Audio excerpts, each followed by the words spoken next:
Everyone, welcome to morning Educam. So बच्चों, हमारा जो लास्ट लेक्चर था स्ट्रक्चर ऑफ एटम का, उसमें हम लोगों ने क्वांटम नंबर्स के बारे में जाना था। क्वांटम नंबर्स में हमने क्या क्या जाना था? n, l, m और s के बारे में जाना था, जहाँ पर हमारा जो n होता है वो क्या होता है? Principal quantum number. Principal quantum number जो हमें क्या बताता है? नंबर ऑफ शेल्स के बारे में बताता है ना? नंबर ऑफ कि भाई आपका जो इलेक्ट्रॉन है वो फर्स्ट शेल में है, सेकंड शेल में है, थर्ड शेल में है, up to so on, right. अब जो सेकंड है यानी कि जो एल है, एल हमारा क्या था बच्चों यहाँ पर? वो था azimuthal quantum number. Azimuthal quantum number. अब ये जो एजीमुथल क्वांटम नंबर हमें क्या बता रहा था कि जो हमारी शेल है उसके अंदर जो नंबर ऑफ सब शेल्स प्रेजेंट है ना? क्या बताया था इसने हमें? नंबर ऑफ सब शेल्स जो प्रेजेंट है किसी पर्टिकुलर शेल के अंदर, वो बताया था, जिसमें हमने कुछ सब शेल्स के बारे में पढ़ा था कि जो एल की वैल्यू है वो क्या थी? 0 से शुरू थी, 0, 1, 2, 3, राइट। कहाँ तक होती थी? n-1 तक होती थी, राइट। तो 0 किसके लिए था? एस सब शेल के लिए। 1 क्या था हमारा? P के लिए। 2 क्या था हमारा? D के लिए। 3 किसके लिए था? F के लिए। 4 किसके लिए हो जाएगा? C के लिए। तो अप टू सो इस तरीके से हमारी L की वैल्यू भी चल रही थी। उसके बाद हम लोगों ने जाना था M के बारे में। बच्चों, M जो है वो हमारा क्या है? Magnetic quantum number. Magnetic quantum number. अब इस मैग्नेटिक क्वांटम नंबर ने हमें क्या बताया था? इसने हमें बताया कि आपने जो नंबर ऑफ सब शेल्स, देखो यहाँ पर शेल्स के बारे में पता चला, शेल्स के अंदर कितनी सब शेल्स है और किसी पर्टिकुलर सब शेल्स के अंदर नंबर ऑफ ऑर्बिटल्स कितने हैं, है ना? क्या बताया था इसने हमें? Number of orbitals present in a particular shell, जो हमने किससे निकाला था? 2l+1 फॉर्मूले से निकाला था। लाइक हमारे पास में कह देता है कि एस सब शेल के अंदर कितने नंबर ऑफ ऑर्बिटल्स होंगे, तो एस के लिए एल की वैल्यू क्या थी बच्चों? 0 थी, तो 2 × 0 + 1 यानी कि 1 ही ऑर्बिटल था। अगर मान लो वो आपको कहता है एल की वैल्यू क्या है? 3, तो 3 की वैल्यू पुट करेंगे, है ना? तो 3 किसके लिए था हमारा? एफ के लिए था, है ना? मान लीजिए कहता है कि एफ सब शेल के लिए बताइए उसमें कितने नंबर ऑफ ऑर्बिटल है, तो एफ के लिए एल की वैल्यू क्या थी? 3 प्लस में 1, तो कितने हो गए थे? 7 ऑर्बिटल्स।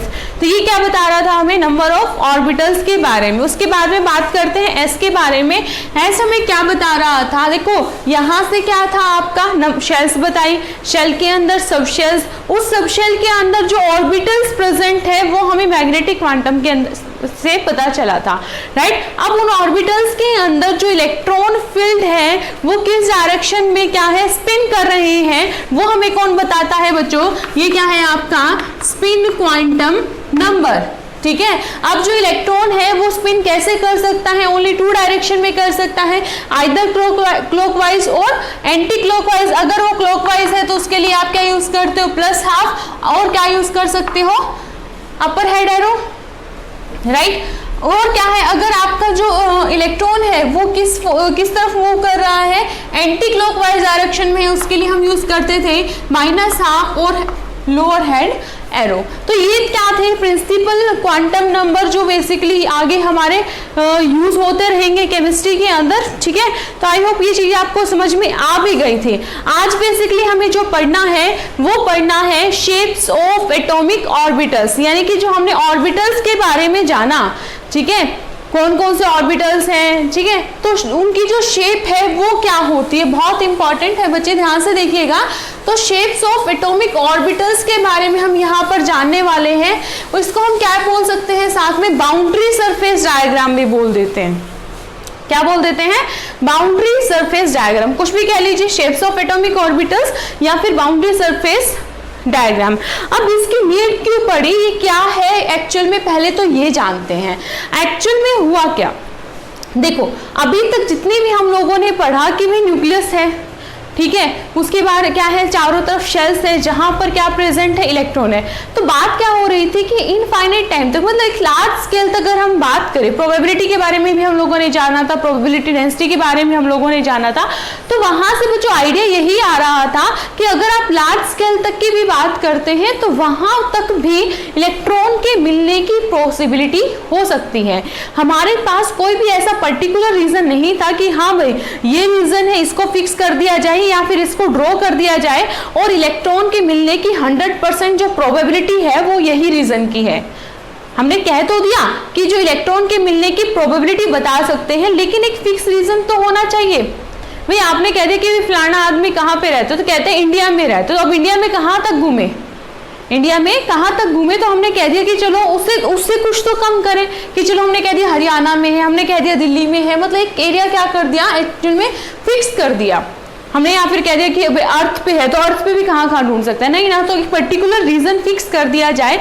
सो दैट्स वाई यहाँ पर हम क्या लेकर आए हैं, बाउंड्री सरफेस डायग्राम या फिर शेप्स ऑफ एटॉमिक ऑर्बिटल्स। बाद में क्या हुआ, धीरे धीरे करके एक कुछ पिक्टोरियल, देखो पिक्टोरियल कोई डायग्राम बन नहीं सका था, कुछ ग्राफिकल रिप्रेजेंटेशन भी निकल के आई थी, जहां पर काफी हद तक अप्रोक्सीमेटली आप 90 to 95% तक श्योरली बता सकते हैं कि यहाँ पर इलेक्ट्रॉन की मिलने की पॉसिबिलिटी क्या है, मैक्सिमम है। तो कुछ प्लॉट्स बनाए गए, कुछ ग्राफ्स बनाए गए इस पर बेस्ड, ठीक है। तो यहाँ पर जो इलेक्ट्रॉन के मिलने की जो पॉसिबिलिटी रही है, इस चीज को जो एक्सप्लेनेशन, इन चीजों को जो एक्सप्लेन किया गया है वो दो फैक्टर से किया गया था, ठीक है। एक तो आपका क्या था, वेव फंक्शन, वेव फंक्शन जिसको आप क्या कहते हो बच्चे, साइज से रिप्रेजेंट करते हो, ठीक है। दूसरा क्या है, प्रोबेबिलिटी डेंसिटी, प्रोबेबिलिटी डेंसिटी जिसको आप क्या कहेंगे, साइन स्क्वायर से क्या करते हैं आप लोग, रिप्रेजेंट करते हैं, ठीक है। क्या क्या फंक्शन रहा है हमारा, वेव फंक्शन, इसको हम क्या कह देते हैं, साथ साथ देखिए रेडियल वेव फंक्शन भी कह देते हैं, और रेडियल वेव फंक्शन कहेंगे that will be much better. इसको रेडियल वेव फंक्शन क्यों कहा जाता है, क्योंकि यहाँ पर जो हम ग्राफ प्लॉट करने वाले हैं वो किस किस के बीच में होगा, हमारा वेव फंक्शन और रेडियस के बीच में। रेडियस मीन्स हमारी जो शेल है वो कहाँ तक है, ठीक है, क्योंकि हम क्या कर रहे थे अभी तक वेव्स की फॉर्म में, क्योंकि हमारे जो हम लोगों ने जो पहले जो वेव फंक्शंस के बारे में जाना था, राइट, तो वहां पर भी हम लोगों ने जाना कि जो मैक्सिमम जो पॉसिबिलिटी बताई गई थी, ठीक है, इलेक्ट्रॉन के मिलने की, तो वो क्या था, हमें वेव फंक्शन के दौरान जाना था। क्वांटम मैकेनिक्स का जो इंट्रोडक्शन हुआ था, ठीक है, वो हमें किसने दिया था, वेव मैकेनिक्स के थ्रू पता चला था। तो उसी को लेकर ही क्या है हम लोग आगे बढ़ रहे हैं। तो जो ग्राफिकल रिप्रेजेंटेशन हम यहाँ पर पढ़ने वाले हैं वो दो तरीके से होगी, आपकी रेडियल वेव फंक्शन और second one is probability density. Okay, so let's move to our topic. तो पहले हम डिस्कशन करते हैं अबाउट रेडियल वेव फंक्शन के बारे में। तो आपका जो रेडियल वेव फंक्शन होता है वो किस तरीके से इस चीज को एक्सप्लेन करता है, लेट्स डिस्कस। तो जो रेडियल वेव फंक्शन है, तो पहले मैं क्या करूंगी, इसको आपको पहले ग्राफ ही बना देती हूँ। तो हम यहाँ पर बेसिकली 3 ग्राफ पढ़ेंगे। ग्राफ होगा आपका 1s का, 2s का एंड 2p, और कोशिश करेंगे कि इन तीनों से आपको क्या है, जो रेडियल वेव फंक्शन क्या बताना चाह रहा है वो क्लियर हो जाएगा। तो बेसिकली जो हमारा ग्राफ होगा वो किसके बीच में होगा, साई और आर के बीच में, ठीक है। आर क्या होती है आपकी, रेडियस क्या होती है, न्यूक्लियस से आउटर मोस्ट शेल, न्यूक्लियस मान लीजिए आपका ये न्यूक्लियस है और ये जो आउटर मोस्ट शेल है, इसकी जो डिस्टेंस होती है उसको क्या कहते हैं, आर कहते हैं। तो यहाँ पर हम लोग पढ़ने वाले हैं वेरिएशन किस किस के बीच में, कि आपका जो वेव फंक्शन अगर बढ़ रहा है, या फिर हम कह सकते हैं कि अगर रेडियस इंक्रीज हो रही है तो वेव फंक्शन पर किस तरीके का इफेक्ट देखने को मिल रहा है, ठीक है। 1s के लिए, 2s एंड 2p, तीनों के लिए क्या है, मैं यहाँ पर ग्राफ प्लॉट कर रही हूँ साई और आर के बीच में,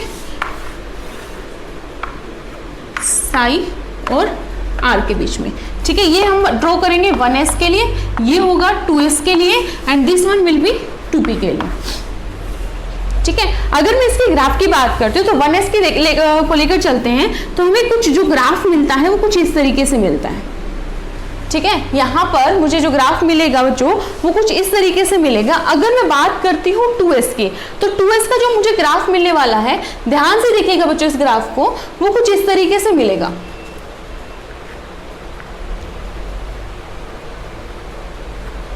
वो जो ग्राफ होगा वो क्या है, इस तरीके से मिलेगा। अब बात करते हैं 2p की, कि जो 2p का जो मुझे ग्राफ मिलेगा वो किस तरीके का होगा। वो आपका जो ग्राफ होगा वो कुछ यूं होगा।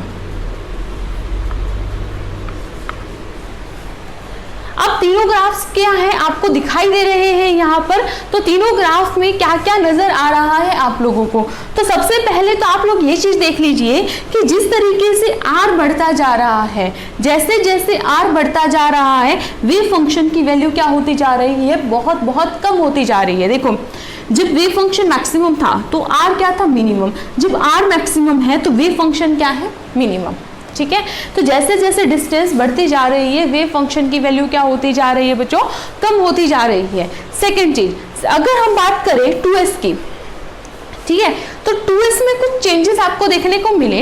2s में आपको क्या नजर आ रहा है कि यहाँ पर आपका जो वेव फंक्शन है, इस ग्राफ में आपका जो वेव फंक्शन है वो क्या हो रहा है, नेगेटिव में जा रहा है। ये वाला, इस वाले रीजन की अगर मैं बात करूं तो ये वाला रीजन आपका कैसा रीजन है भाई, आपने एक एक्सिस मान लिया तो उस एक्सिस के क्या है, अपर साइड है, यानी कि ये क्या है, पॉजिटिव है, और नीचे वाला जो रीजन है वो क्या है, नेगेटिव है। यानी कि 2s के अंदर आपको जो वेव फंक्शन है वो दो फेजेस में दिखाई दे रहा है, नेगेटिव एंड पॉजिटिव, राइट। अब अगर मैं 2p की बात करती हूँ तो वहां पर आपको कुछ इस तरीके का ग्राफ देखने को मिल रहा है, ठीक है। अच्छा, अब देखिएगा, वो अगर कोई भी प्लॉट जब आप वेव फंक्शन r के बीच में ड्रॉ कर रहे हैं, वो क्या है, अगर किसी यहाँ पर देखो क्या कर रहे हैं, कट कर रहा है, यानी कि इस प्लेन पर कट कर रहा है, तो वो जो प्लेन कहलाता है, ये जो प्लेन जिस प्लेन में कट कर रहा है, तो वो जो प्लेन कहलाता है बच्चों, वो कहलाता है आपका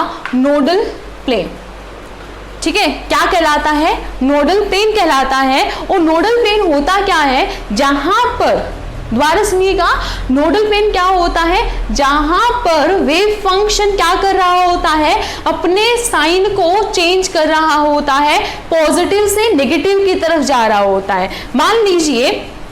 मान के चलिए कि ये वाला जो ग्राफ है, ठीक है, ये यहां से इसको कट करके वापस से इधर आ रहा है, तो ये वाला जो एरिया है ये क्या जा रहा है, नेगेटिव से पॉजिटिव की तरफ जा रहा है। So this will also include in nodal plane. यानी कि अगर वो कोई भी आपका जो प्लेन आप जो मूव करा रहे हैं वो किसी एक्सिस पर कट कर जाता है, आपका जो मेन एक्सिस है उस पर कट कर जाता है, that plane will be known as, उस पॉइंट को तो हम क्या कहते हैं बच्चों, नोड कहते हैं, and that plane is known as nodal plane. ठीक है, अब मैं दोबारा से इस बात को रिपीट कर रही हूँ कि नोडल प्लेन क्या होता है, जो आपको क्या बता रहा, जहां पर वेव फंक्शन के क्या है, साइन चेंज होते हैं। यानी कि यहाँ पर अपर साइड में जो आपका वेव फंक्शन है ये, और सॉरी ये, और नीचे वाला जो लोअर साइड है उसमें जो वेव फंक्शन है ये। अब कुछ बच्चे कंफ्यूज हो जाते हैं कि अगर हम यहाँ पर हम क्या पढ़ रहे हैं, इलेक्ट्रॉन डेंसिटी के बारे में बात करें, तो वो क्या कह देते हैं कि यहाँ ऊपर वाले में तो पॉजिटिव चार्ज है और नीचे वाले में क्या है, नेगेटिव चार्ज है। ऐसा नहीं है, इस रीजन का चार्ज से कोई भी लेना देना नहीं है। ये सिर्फ आपको क्या बताता है, ये बताता है कि आपका जो वेव फंक्शन है वो पॉजिटिव है या नेगेटिव है।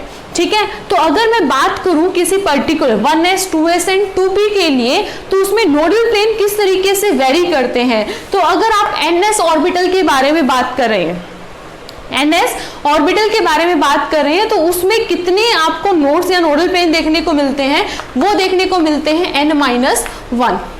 n-1, मान लीजिए आपको कहते हैं कि 4s में बताइए, तो उसमें कितने होंगे, तो n की वैल्यू क्या है यहाँ पर 4 - 3, राइट। तो कितने हो जाएंगे नोडल प्लेन बच्चों, 4 - 1, तो कितने आ जाएंगे 3। ठीक है, और अगर p है, n p टाइप का है, तो उसमें नोड्स कितनी हो जाएंगी आपकी n-2। तो इस तरीके से आपको अगर क्या पता है, ये पता है कि ns की वैल्यू बता दी जाए, n की वैल्यू बता दी जाए, तो वहां पर ऑर्बिटल्स को पहचान के कि s है या p है, तो उससे आप क्या बता सकते हैं कि इसके अंदर कितने नंबर ऑफ नोड्स देखने को मिलती है। तो ये तो था किसके बारे में, आपका wave function, radial wave function के बारे में। अब बच्चे पूछेंगे कि मैम इसका सिग्निफिकेंस क्या है, इसका सिग्निफिकेंस क्या है। तो ऐसा चीज का कुछ ज्यादा सिग्निफिकेंस नहीं है, बट इसकी जो मेन इंपॉर्टेंस है वो यही है कि ये हमें क्या बताता है, ये हमें वेरिएशन बताता है कि जो r के साथ में यानी कि रेडियस के साथ में वेव फंक्शन किस तरीके से मूव कर रहा होता है। यानी कि अगर आप आर इंक्रीज कर रहे हैं, आप अगर साई इंक्रीज कर रहे हैं, उसमें चेंजेस लेके आ रहे हैं, तो उसके रिस्पेक्ट में ये दोनों आपस में कैसे चेंज होते हैं, इसका जो मेन सिग्निफिकेंस है वो यही है। ठीक है, तो आई होप आपको जो है रेडियल वेव फंक्शन के बारे में समझ में आया होगा। लेट्स मूव टू और नेक्स्ट पार्ट, यानी कि जो इसी का जो सेकंड था हमारा, वो क्या था हमारा प्रोबेबिलिटी ग्राफ। ठीक है, उसके बारे में डिस्कस करते हैं। प्रोबेबिलिटी डेंसिटी ग्राफ के बारे में बात करते हैं। तो क्या हुआ था, एक जर्मन साइंटिस्ट थे मैक्स बॉर्न, उन्होंने क्या किसके बारे में बताया था, हमें प्रोबेबिलिटी डेंसिटी ग्राफ के बारे में बताया था। प्रोबेबिलिटी डेंसिटी में उन्होंने क्या लिया था, स्क्वायर ऑफ वेव फंक्शन लिया था, यानी कि साई स्क्वायर के बारे में बात किया था। और साई स्क्वायर किससे क्या बोलते हैं हम लोग, प्रोबेबिलिटी डेंसिटी। अब ये प्रोबेबिलिटी डेंसिटी क्या है, इलेक्ट्रॉन की, यानी कि इलेक्ट्रॉन की डेंसिटी, यानी कि इलेक्ट्रॉन के मिलने की पॉसिबिलिटी कितनी है किसी पर्टिकुलर ऑर्बिटल के अंदर, वो कौन बताता है हमें, साई स्क्वायर बताता है। तो इस साई स्क्वायर को लेकर अब हम बात करेंगे। देखो वेव फंक्शन में हम लोगों ने सिर्फ देखा कि जो हमारी वेव्स है वो किस तरीके से रेडियस के साथ साथ चेंज आ रही है। ये हमें क्या बताएगा कि किसी पर्टिकुलर ऑर्बिट के अंदर इलेक्ट्रॉन के मिलने की प्रोबेबिलिटी कितनी ज्यादा है किसी पर्टिकुलर ऑर्बिटल के अंदर, वो हमें कौन बताएगा, प्रोबेबिलिटी डेंसिटी। तो यहां भी हम क्या करेंगे, आर और अब साई नहीं, साई स्क्वायर यानी कि प्रोबेबिलिटी डेंसिटी के बीच में क्या करेंगे, ग्राफ को प्लॉट करेंगे एंड देखते हैं कि हमें क्या रिजल्ट देखने को मिलेगा। तो ग्राफ प्लॉट करते हैं फिर से, लेकिन इस बार जो ग्राफ होगा वो किसके बीच में होगा बच्चों, साई स्क्वायर और आर के बीच में। ठीक है, तीनों ग्राफ क्या है हम 1 बाय 1 डिस्कस करेंगे। साई स्क्वायर और आर के बीच में जो होगा हमारा ग्राफ होगा। ठीक है, ये हमारा होगा 1s के लिए, this one will be 2s and this one for 2p। तो पहले आते हैं 1s के लिए। ठीक है, अब देखो क्या था, पिछला क्या था हमारा 1s, जो हमने किसके बीच में था, साई और आर के बीच में। अब क्या है आपका साई स्क्वायर। तो हमें जो यहाँ पर ग्राफ देखने को मिला था वो ग्राफ कुछ ऐसा मिला बच्चों, 1s के लिए जो ग्राफ मिला वो मुझे कुछ इस तरीके का मिला। इस बार मुझे जो 2p का, सॉरी अब क्या है 2s है ना, तो जो मुझे 2s का यहाँ पर ग्राफ मिला, वो जो ग्राफ था वो कुछ इस तरीके से था।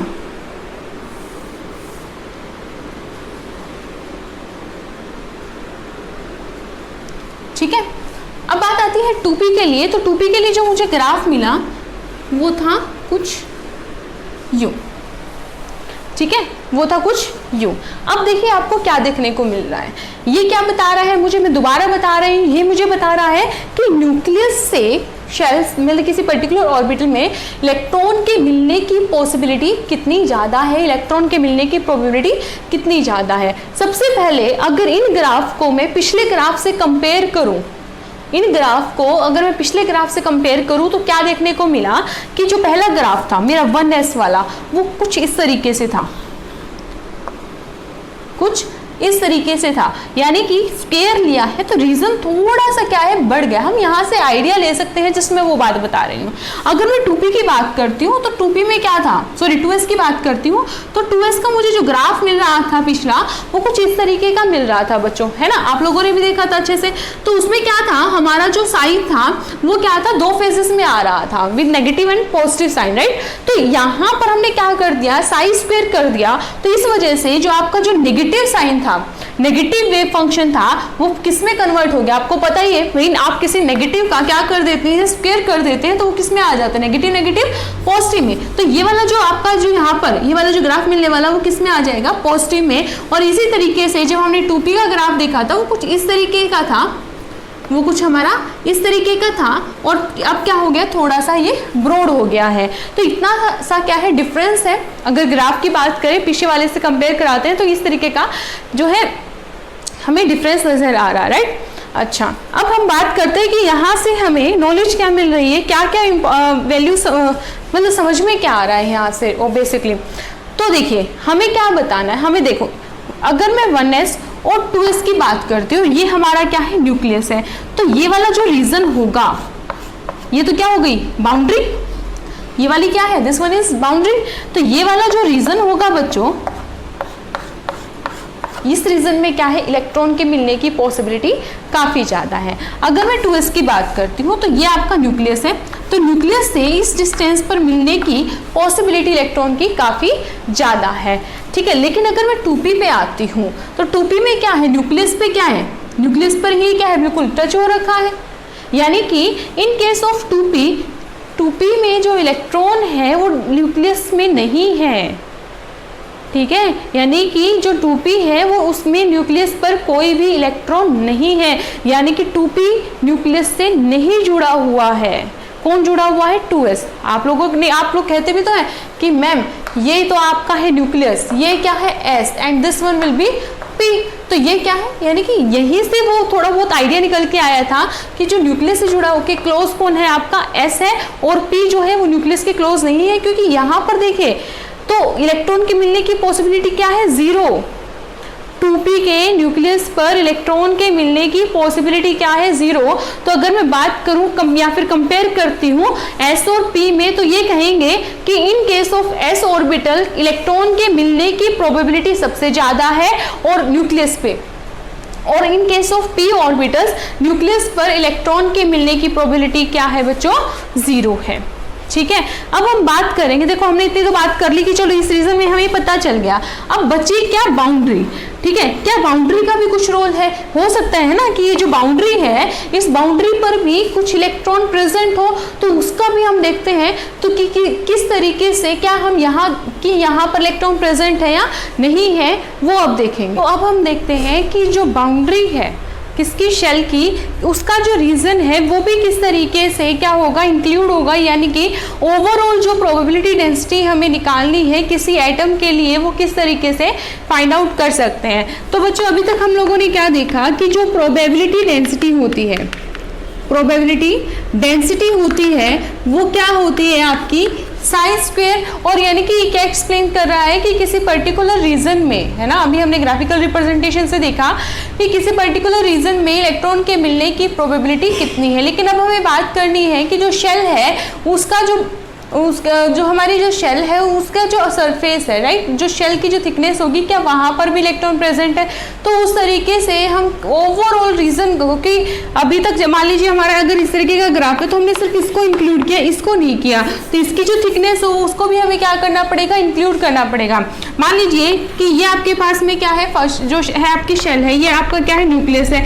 तो ये क्या रही होगी, इसकी आगे इसकी क्या रही, कुछ थिकनेस, मान लीजिए मैंने कह दिया ये क्या है, उसकी थिकनेस है, ठीक है। ये बात तो क्लियर है कि थिकनेस क्या होगी, बिल्कुल कम होगी। मान के चल लेते हैं कि ये आपकी शेल है और इतनी क्या है उसकी थिकनेस है। तो ये वाली जो बच्चों रेडियस होती है, ये इसको मैंने क्या कह दिया, r कह दिया, और ये जो थिकनेस वाली जो रेडियस है इसको मैंने क्या कह दिया बच्चों, dr कह दिया। तो ये जो इस थिकनेस को मिला के जो ओवरऑल रेडियस बनेगी दैट विल बी क्या होगी, r प्लस में dr, क्या होगी, r प्लस में dr रहेगी। अब देखिए तो हमें पता है कि जो हमारा एटम होता है वो क्या होता है, स्फेरिकल होता है, तो उसका कुछ वॉल्यूम है। वो जो शेल है आपकी, एटम है, उसका कुछ क्या रहेगा, वॉल्यूम रहेगा। वॉल्यूम क्या होता है किसी भी स्फीयर के लिए, 4πr³, ठीक है। तो यहाँ पर इसका मतलब क्या हुआ कि हमने प्रोबेबिलिटी डेंसिटी बाकी चीज़ों की तो देख ली, बचती क्या है, थिकनेस। यानी कि उस थिकनेस से और मैं क्या करा दूँ, मल्टीप्लाई करा दूँ, तो ओवरऑल रीजन की क्या निकल के आ जाएगी, प्रोबेबिलिटी डेंसिटी निकल कर आ जाएगी। अब देखिए बच्चों, वो जो थिकनेस है उस शेल की वो क्या है, बहुत बहुत कम है। यानी कि वो जो वॉल्यूम ऑक्यूपाई कर रहा होगा वो भी क्या रहा होगा, बहुत कम रहा होगा। तो वॉल्यूम को तो मैंने क्या कर दिया, v से रिप्रेजेंट कर दिया, और वो वॉल्यूम क्या है, बहुत बहुत स्मॉल है। तो स्मॉल के लिए हम लोग क्या कर देते हैं, स्मॉल d लगा देते हैं, ठीक है। तो इससे ये क्या रिप्रेजेंट करता है कि बहुत, यानी कि इनफाइनाइटली स्मॉल रीजन है हमारे पास में वॉल्यूम में, किसका है ये, उस थिकनेस का है। तो अगर इस साइन स्क्वायर को मैं इससे मल्टीप्लाई करा दूं तो क्या निकल के आ जाएगा, ओवरऑल प्रोबेबिलिटी डेंसिटी निकल कर आ जाएगी। इतनी बात समझ में आई। हमें क्या चाहिए, वॉल्यूम ऑफ द शेल चाहिए, वॉल्यूम ऑफ द शेल चाहिए।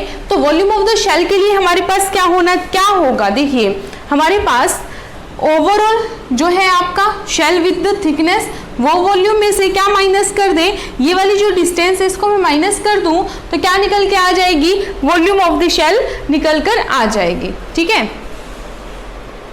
विल बी इक्वल टू क्या हो जाएगा, volume of the shell with radius r plus dr minus volume of the shell with radius r।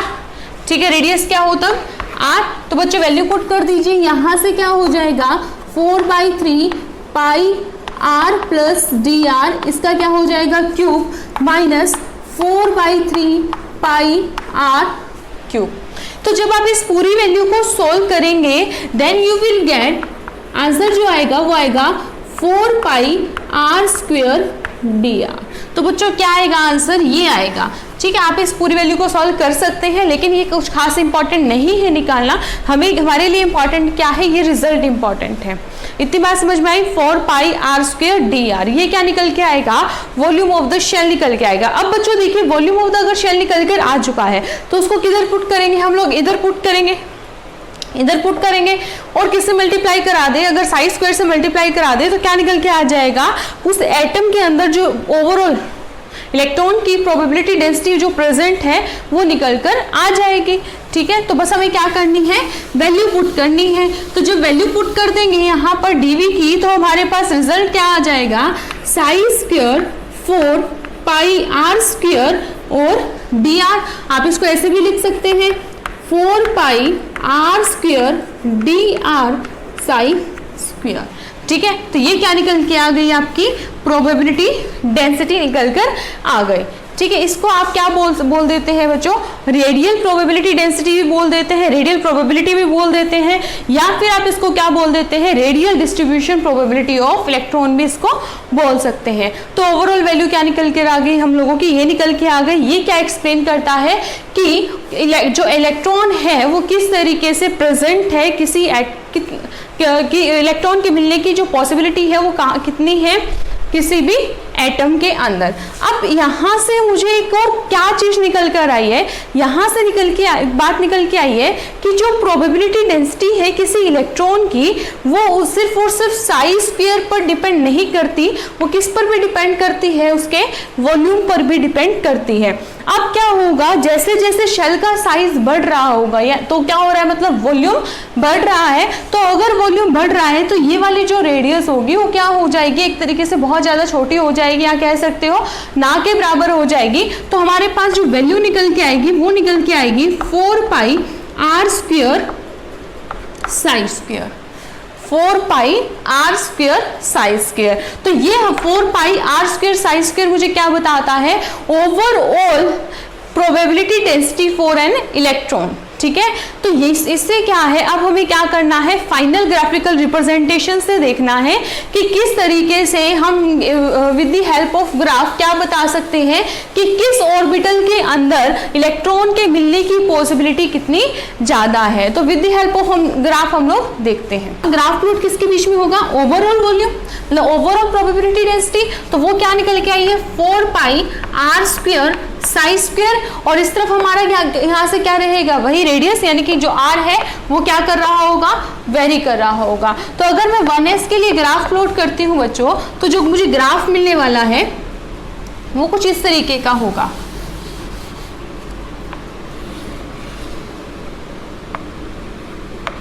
वो कुछ इस तरीके से होगा। अगर मैं 2s के लिए ग्राफ प्लॉट करती हूँ 4 पाई r स्क्वायर साई स्क्वायर और r के बीच में अगर मैं यहाँ पर ग्राफ प्लॉट करती हूँ तो जो ग्राफ मिलने वाला है मुझे यहाँ पर वो कुछ इस तरीके से इस तरीके का मिलेगा।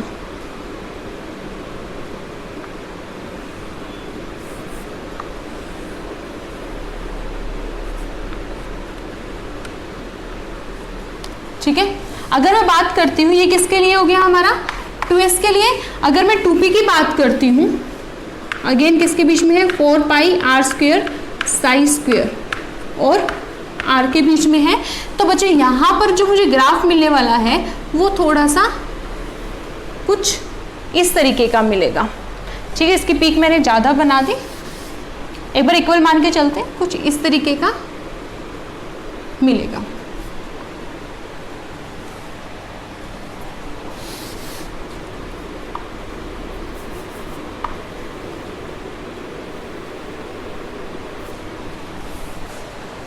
Got it?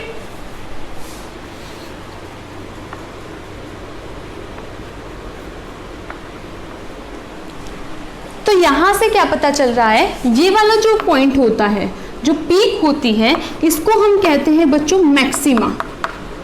इसको हम कहते हैं मैक्सिमा।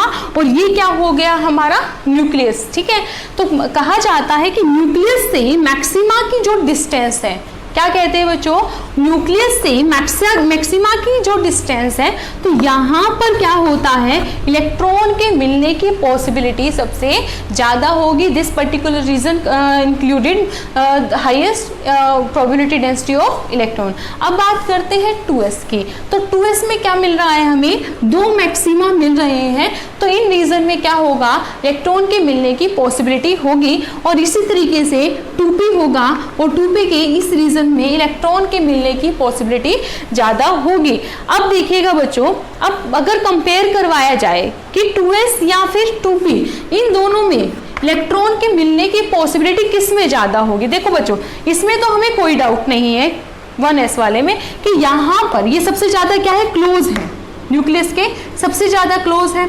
ठीक है, तो यहाँ पर इलेक्ट्रॉन के मिलने की पॉसिबिलिटी क्या होगी, ज़्यादा होगी। लेकिन यहाँ पर अगर मैं देखूँ कि इसका मैक्सिमा क्लोज है या इसका मैक्सिमा क्लोज है, तो देखिए 2p का देखें और इधर 2s का देखें, तो हमें नजर आ रहा है कि 2s का जो मैक्सिमा है वो दूर है एज कंपेयर टू 2p। तो यहाँ से लग तो ये रहा है कि 2p में जो इलेक्ट्रॉन के मिलने की पॉसिबिलिटी क्या होगी, ज़्यादा होगी।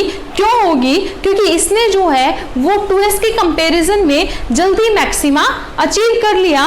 लेकिन यहाँ अगर आपको देखने को मिले कि 2s में एक छोटा सा कर्व और आ गया है और ऑलरेडी इसने मैक्सिमा अचीव कर लिया है, तो ये कहता है कि चाहे थोड़े से अमाउंट में ही सही, इलेक्ट्रॉन जो है वो पहले ही 2s में एंटर हो चुके हैं, उसके बाद में वो कहाँ जाएंगे, 2p में जाएंगे। समझ में आई बात? सबसे पहले किस में आएंगे, 1s में आएंगे, क्योंकि न्यूक्लियस के सबसे ज्यादा क्लोज है। उसके बाद में देखा जाता है कि जो जल्दी मैक्सिमा अचीव करेगा उसी में क्या होगा, इलेक्ट्रॉन की डेंसिटी ज्यादा मिलने वाली है। तो अगर देखा जाए तो 2s और 2p में दिख तो ये रहा है कि जो 2p है उसने मैक्सिमा जल्दी अचीव कर लिया, लेकिन यहाँ पर एक छोटा सा कर्व आ जाता है जो ये रिप्रेजेंट कर देता है कि 2p में जाने से पहले ये वाली डिस्टेंस क्या हो गई, उसके कंपेरिजन में काफी कम, यानी कि some amount of electron is already present in 2s, यानी कि ऑलरेडी इसमें एंटर कर चुके हैं। तो हम कहेंगे कि 2s में इलेक्ट्रॉन जल्दी पहले एंटर करेंगे, उसके बाद किस में जाएंगे, 2p में जाएंगे। अब हम फिर से कहेंगे कि देखिए जब हमने ये वाला जो ग्राफ देखा तो यहाँ पर फिर से क्या है, ये कर्व इस एक्सिस पर क्या कर जाता है, कट कर जाता है। और हमने कहा था ये जो पॉइंट होता है बच्चों, इस पॉइंट को हम लोग क्या कहते हैं, नोड। और जो नोड होता है, यानी कि जिस पर क्या है, कर्व एक्सिस पर कट कर जाए, उसको हम क्या कहते हैं, नोड। और उस प्लेन को क्या कहते हैं, नोडल प्लेन। और नोड पर क्या होता है बच्चों, नोड पर इलेक्ट्रॉन की जो मिलने की पॉसिबिलिटी होती है, ध्यान से सुनिएगा, the possibility of finding electron is zero. यहाँ पर जो इलेक्ट्रॉन है इनके मिलने की पॉसिबिलिटी क्या हो जाती है, जीरो हो जाते हैं। यहाँ पर कोई भी थोड़ा सा भी अमाउंट में इलेक्ट्रॉन प्रेजेंट नहीं है, आगे कहाँ मिलेंगे, इधर मिलने वाले हैं। तो यहाँ पर हमने बात की कि 1s 2s एंड 2p में किस तरीके से इलेक्ट्रॉन प्रेजेंट होंगे और किस में इलेक्ट्रॉन पहले आएंगे और किस तरीके से मैक्सिमा अचीव होगा। अब बात हम करेंगे किसके बारे में, एक बाउंड्री। अब अभी तक तो हम लोगों ने क्या देखा, एक रीजन देखा कि इस रीजन के अंदर क्या है, इलेक्ट्रॉन के मिलने की पॉसिबिलिटी ज्यादा है। अब हम क्या देखेंगे, SPD, ये जो हमारे ऑर्बिटल्स हैं इनकी क्या कर दी गई बच्चों, एक बाउंड्री बना दी गई कि इनके, देखो अब यहाँ से हमें पता तो चला इस रीजन में इलेक्ट्रॉन ज्यादा है, तो इस रीजन में इलेक्ट्रॉन ज्यादा है तो एक रफ बाउंड्री बनाई गई। तो उस रफ बाउंड्री से क्या जनरेट हुई, एक पर्टिकुलर शेप जनरेट हुई, एक पर्टिकुलर शेप जनरेट हुई, यानी कि SPDF की इस तरीके से हम, ये तो किसके लिए था, अंडरस्टैंडिंग के लिए था। आगे क्या है, हम उनकी पर्टिकुलर जो शेप है उसके बारे में डिस्कस करेंगे कि जो S है वो किस शेप में होता है, P है वो किस शेप में होता है, D किस शेप में होता है, राइट। वो हम डिस्कस करेंगे हमारे नेक्स्ट वीडियो में। तो आई होप आपको बच्चों आज का जो टॉपिक था हम लोगों का शेप्स ऑफ एटॉमिक ऑर्बिटल वो डेफिनेटली क्लियर हुआ होगा। अगर किसी बच्चे के माइंड में थोड़ा सा भी डाउट रह जाता है बच्चों, जो चीज़ है वो इनसे कहीं भी बाहर नहीं है, वीडियो को एक बार दोबारा से रिवाइंड करके देखिएगा, you will definitely understand this. ठीक है, कोई भी इसमें प्रॉब्लम नहीं आने वाली है आपको। सो बच्चों keep practicing, till then take care yourself. Thank you.